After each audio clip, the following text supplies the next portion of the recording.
Cukup, Pak. Terima kasih.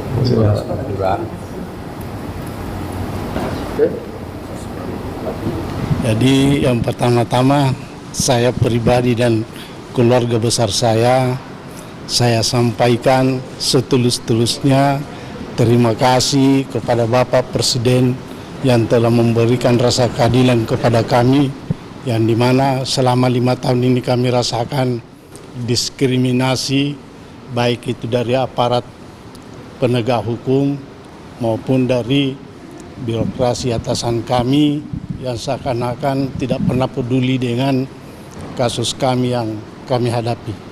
Jadi sekali lagi terima kasih kepada Bapak Presiden, terima kasih kepada Partai Gerindra yang dimana menolong kami untuk hadir di Jakarta sini.